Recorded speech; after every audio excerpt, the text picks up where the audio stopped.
أعوذ بالله من الشيطان الرجيم. بسم الله الرحمن الرحيم. الحمد لله والصلاة والسلام على رسول الله سيدنا محمد صلى الله عليه وسلم عليه الصلاة والسلام. لا حول ولا قوة إلا بالله، توكلنا على الله. لماذا نتعلم؟ أحسنتم يا شباب، لنرضي الله سبحانه وتعالى.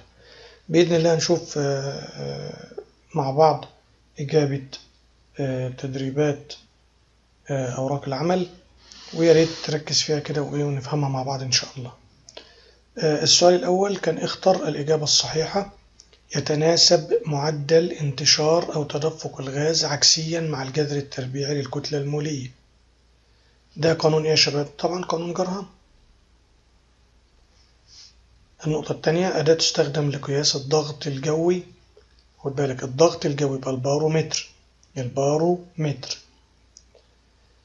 أداة تستخدم لقياس ضغط غاز محصور يبقى المانومتر. طيب، القوة الواقعة على وحدة المساحة هي طبعا الضغط يساوي القوة على الايه؟ على المساحة.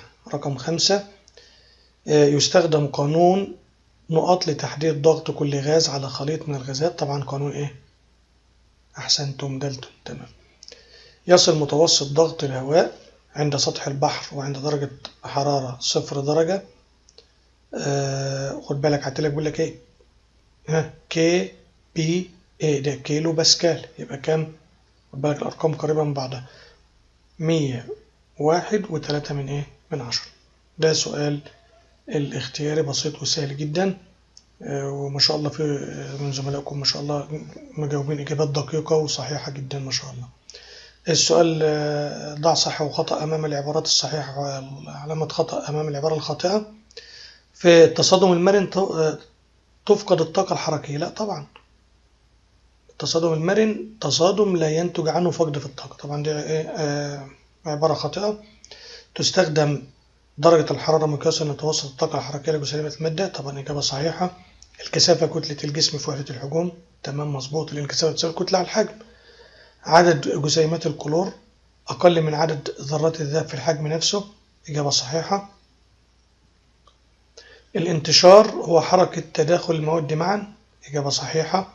قوة التجاذب بين جسيمات الغاز تكاد تكون منعدمة. تمام، لذلك الغازات تتميز بصفة الانتشار وحركتها حركة إيه؟ عشوائية. 7، توجد علاقة طردية بين معدل سرعة التدفق والكتلة المولية للغاز. طبعا إجابة خاطئة، مش علاقة طردية، بدل طردية دي تكون إيه؟ تكون عكسية. كتلة جسيمات الغاز تختلف من غاز لآخر. إجابة إيه؟ إجابة صحيحة. ده سؤال صح وخطأ، وأيضا في من زملائكم ما شاء الله مجاوبين إجابات صحيحة دقيقة ما شاء الله. طيب، اكتب تعريف. طبعا لو جالك اكتب تعريف بيقول لك قانون جرهام يتناسب معدل انتشار أو تدفق الغاز عكسيا مع الجذر التربيعي للكتلة المولية له. وإذا جات لك في مصطلح هيقول لك يتناسب معدل انتشار أو تدفق الغاز عكسيا مع الجذر التربيعي للكتلة المولية، أو في اختياري، يبقى ده قانون مين؟ قانون جرهام. الضغط الجوي، وزن عمود من الزئبق طوله كام؟ 76 سم. تمام. قانون دالتون، الضغط الكلي لخليط من الغاز يساوي مجموع الضغوط الجزيئية للغازات المكونة له. 4، اذكر تعريف الضغط الجزئي للغاز. نسبة ضغط كل غاز من الضغط الايه؟ من الضغط الكلي. هو هنا بقول لك اكتب 3 من وحدات قياس الضغط الجوي. قال لك 3، قال لك اكتب وحدات قياس الضغط الجوي حسب المطلوب. يعني ما اكتب لك كلهم اهوت: الباسكال، المليمتر زئبق، في طور، في البار، في نيوتن على المتر مربع، في رطل لكل بوصة مربعة.